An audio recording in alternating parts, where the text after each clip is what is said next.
Welcome into Game Night. I am Derek Forrest. Joining me on the show today is Tiger Munn. And Tiger, I actually have a question for you. It's super important. I know that the Knicks are getting ready to, as we tape this, right? The game is tonight, but the Knicks are getting ready to potentially clinch and go to their first finals since 1999. Do you believe in and do you know Danhausen? I've heard of the name before. But other than that, you have no idea who Danhausen is? I've heard of that name before, but I don't want to say yes or no because I don't know the answer to that. Okay. So I don't want to say anything confident. Okay. So Danhausen is a wrestler. He's in the WWE, and he's a vampire, and he goes around cursing people. And Oh, I seen it. I seen it. I know exactly what you're talking about. okay, so since the curse, not counting tonight, obviously we're taping before the game. The Knicks have now won 9 in a row since he cursed Stephen A. Smith because he's also in a feud with The Miz, who is from Cleveland, which is why this curse has happened. But yeah, Danhausen's been at Knicks games. They gave him a jersey last week, I believe. He's been in the front row. Yeah, ever since he's cursed him. He is becoming the grimace of the New York Knicks. Just like the Mets Yeah, had this whole dedication for Grimace last 2 years ago, whatever it was, Danhausen will forever have a shrine if they go to the finals and they win the whole thing because he's cursed Stephen A. a, Smith. sh- a shrine. He's gonna get a statue and probably a billboard in Times Square for the next 30 years. I mean, yeah, this is really important. Thank you to him. All right, all right. We want to talk some football because OTAs are getting ready to start this week for the Washington Commanders, and it had us thinking in terms of people who need to be in attendance for the Washington Commanders. Who needs to be there this week, even though they're voluntary? Yeah, I always viewed voluntary workouts in the off season as we used to call them mandatory volunteer work, which is you have to be there essentially. Like you can't miss them. You really have to be there because it looks bad on the coaches if you're not there. So I'm always gonna say everyone should be there, but in terms of who really should be there, I really do hope that Larmy Tunsil shows up. I mean, I don't really have any reason for him to think he wouldn't show up.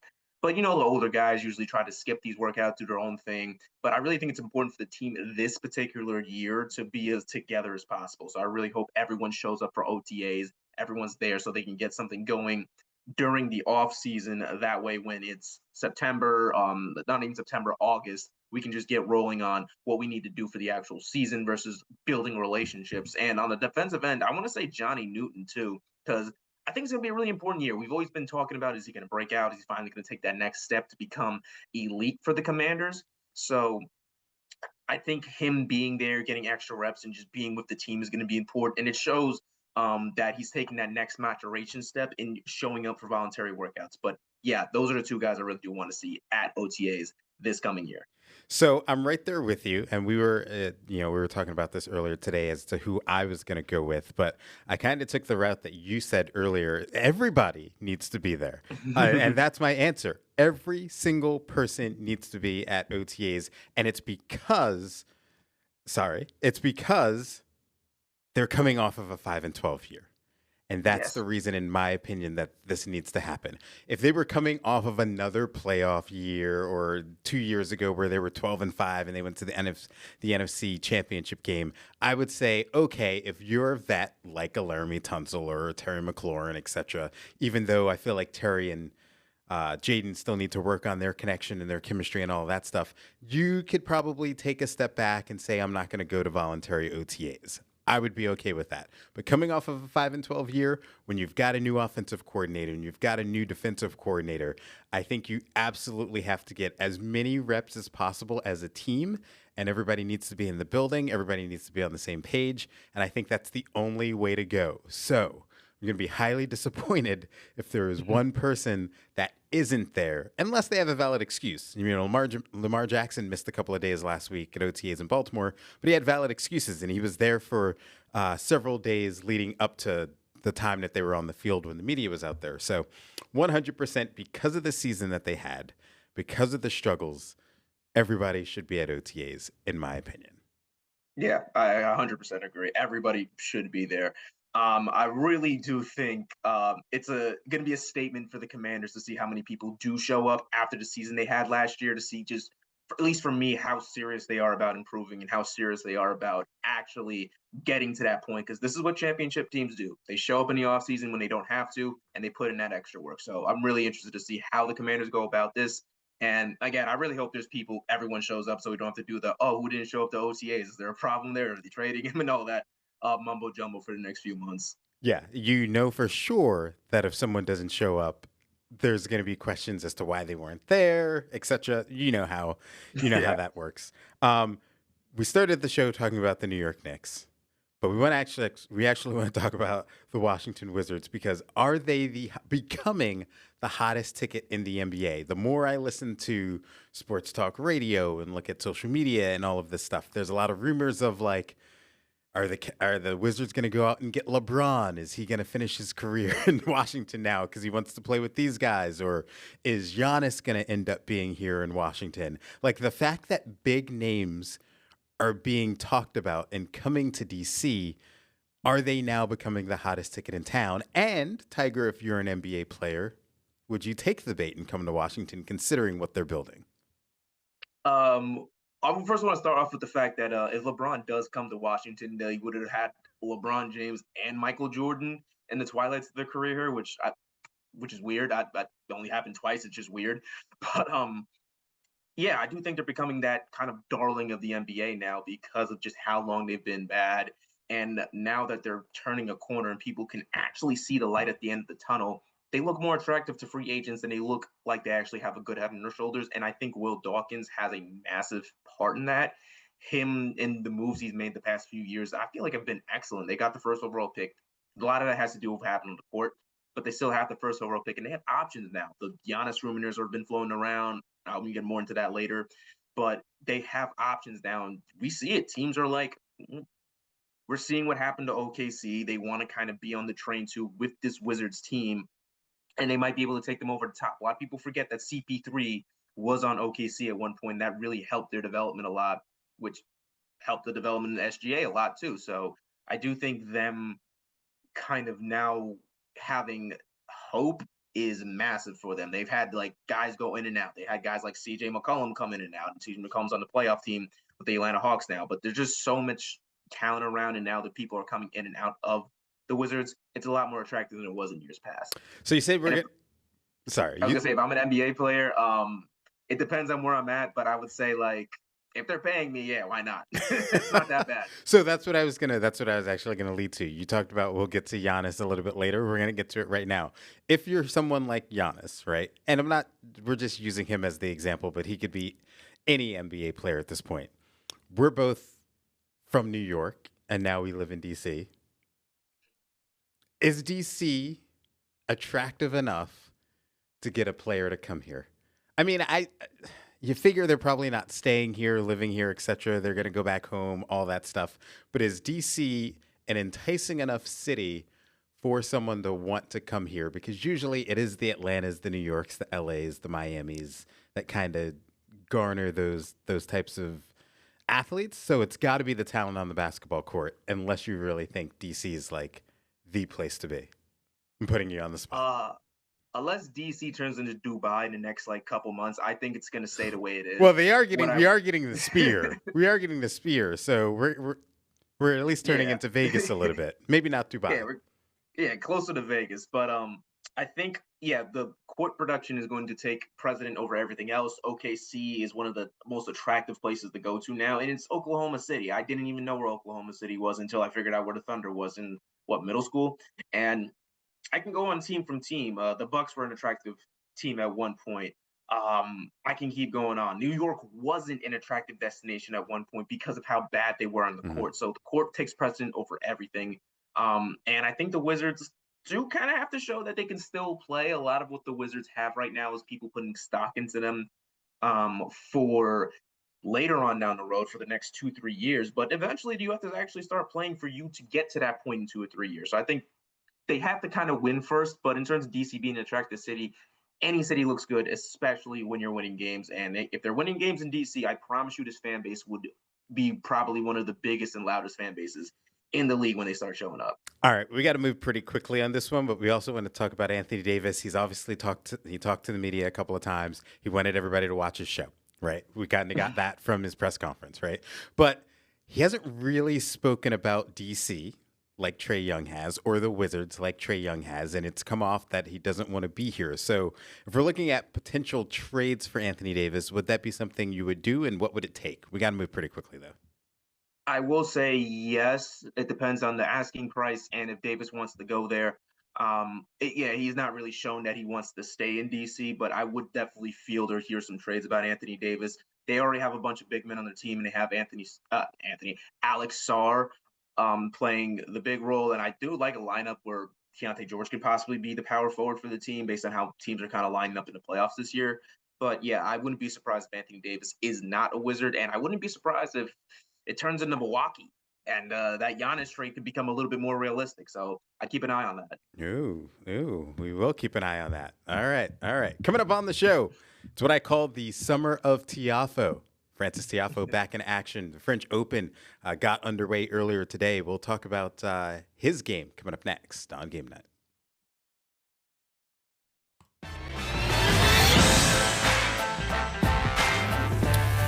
Welcome back into Game Night. Derek Forrest alongside Tiger Munn. We are now talking Summer of Tiafoe. Frances Tiafoe in action earlier today as he's in Roland Garros at the French Open in Paris. And he won his first round matchup earlier today. So he advances to the second round, which he's going to play on Wednesday. But Tiafoe always kicks off his summer at the French Open, makes a couple of runs, plays pretty well at Wimbledon, and obviously it kind of caps off at the U.S. Open where he plays really well. I think he vibes on the environment. 22nd ranked in the world right now, which I think is the lowest he's been over the last couple of summers since I've been here.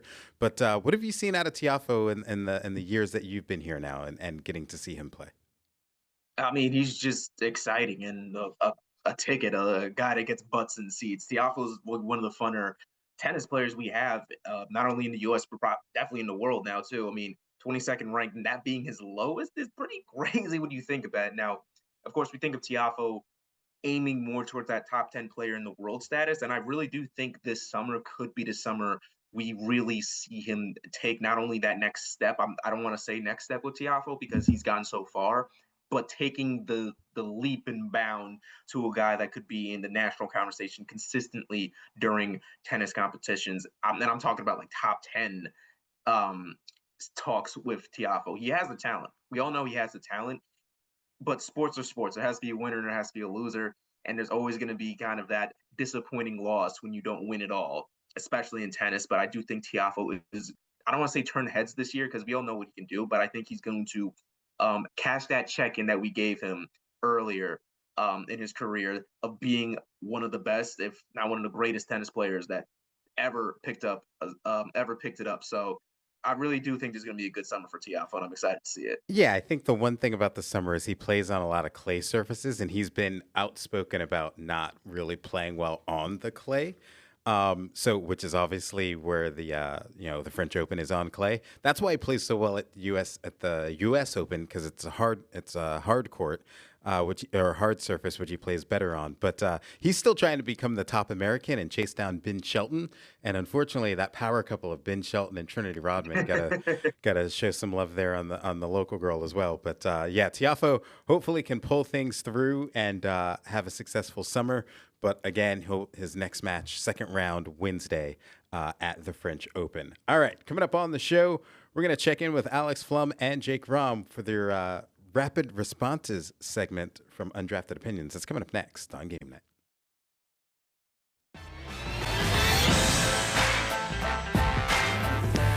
Welcome back into Game Night. Derek Forrest. Last week, Jake Rahm and Alex Flum, they got together for their Undrafted Opinions podcast, which you can check out on dcnewsnow.com. And they had their Rapid Responses segment. They talked about a bunch of different sporting topics that usually make headlines. Let's check it out. All right, you were out at Ravens OTAs, as we mentioned. Trey Hendrickson, you had a great shot of him there. This was our first time seeing him in a Ravens uniform officially, besides those videos where he looked like Ryan Kerrigan. So what was your reaction to seeing Trey out there? It was good to see him. I think a lot of people were kind of waiting to see what when things start to amp up a little bit and they're doing a little bit more than just kind of individual drills and some small drills here with OTAs. But I mean, he kind of fits the mold. I think this is a guy that Trey Hendrickson, if he can come in and be as productive as he was with the Cincinnati Bengals before all the contract controversy, before all the noise that was being made with his contract over the last couple of years with them. A couple of years ago, over like a 2 or 3 year span, besides Myles Garrett and T.J. Watt, he had the most sacks in the league. So this is a guy that if he can fit the mold of what Jesse Minter wants to do on the defensive side of the ball, he's going to be a home run, shot. It would have been even better though if they had Max Crosby on the other side, but they don't. It's just Trey Hendrickson. I think he looked good so far in purple and black. I gotta say that was longer than 30 seconds, but great. Absolutely longer than 30 seconds. But Alex, you were over at Nationals Park. We talked about it with James Wood and his Inside the Park Grand Slam. But Dylan Cruz back up into the majors, was sent down to AAA. Your thoughts on what you saw from him, and you spoke to him as well. Yeah, Cruz, he got up, he shook off the major league dust and got a hit, which was a big deal. But I think the big thing here is he's very mature. Like, it's not an easy thing to be, guys get sent up and down majors to minors all the time. It's not an easy thing to be a top pick, number 2 overall, and that happens to you. And it seems like he was willing to put in the work. He went down to AAA and he improved his play. General manager Paul Taboni said the same thing, and that Cruz has had a great mindset.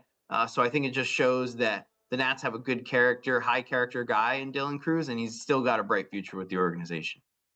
Yeah, I mean, I kept calling it a tone setter, them sending him down, kind of letting it know that like nobody's safe. So it's good to see that he kind of fought through that adversity and he's back in the majors, and hopefully he's staying there too, because this young team's starting to look better, even though their record's still kind of falling behind. One more for you, girls flag football in Maryland, Clarksburg girls flag football, getting rings from the Commanders. I know you were at this event as well. Just kind of talk about it.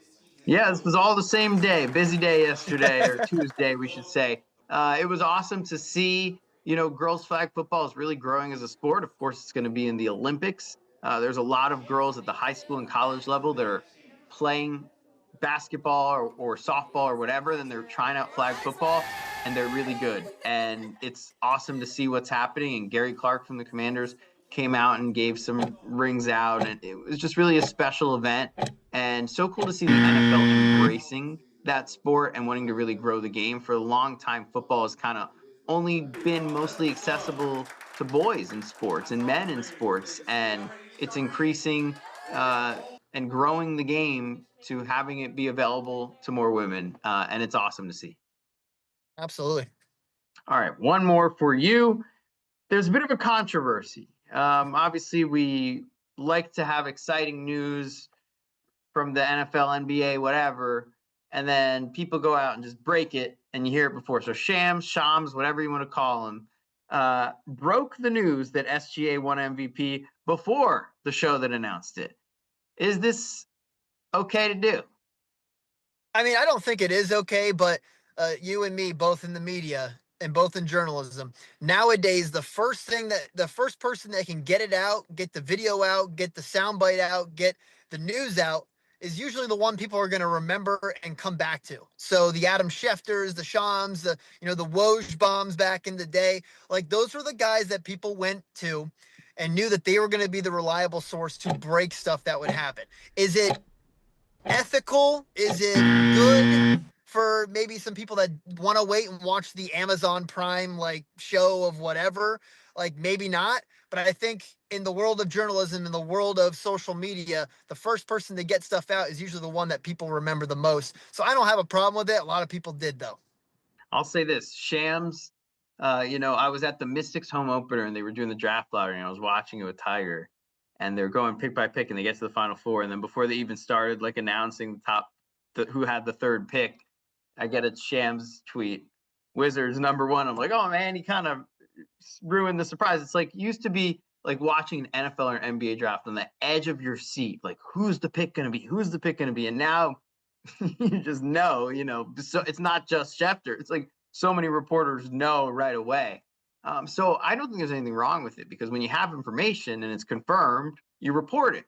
Unless somebody says it's embargoed, you can't report it, you report it. So I think it's okay. It does make sports a little less fun though with those kinds of things. I agree. I don't know why there needs to be I don't know why Amazon had a full on show and whatever. Like that's a little ridiculous for an MVP announcement, especially when he was playing that night and he wasn't gonna be at the wherever they were gonna have it. It wasn't like, you think of like the Kevin Durant, like, with the real MVP speech and whatever, and when he was in attendance and having like a press conference basically, like you weren't gonna get that with SGA because he was playing the Spurs in game 1 in the Western Conference Finals. So it was very odd to me that they were having this show or whatever it was. But hey, I don't know what the viewership was going to be and what it was after Shams kind of ruined it, but hey, good for him to get it out. I've got an easy solution for this. I'm going to sound like an old man. It's just put your phone away. Just put your phone away. Then it won't get spoiled. All right. Coming up on the show, Tiger Munn's going to rejoin me as we talk about the College World Series. We got 3 teams in the NCAA tournament. I'll tell you who they are coming up next on Game Night.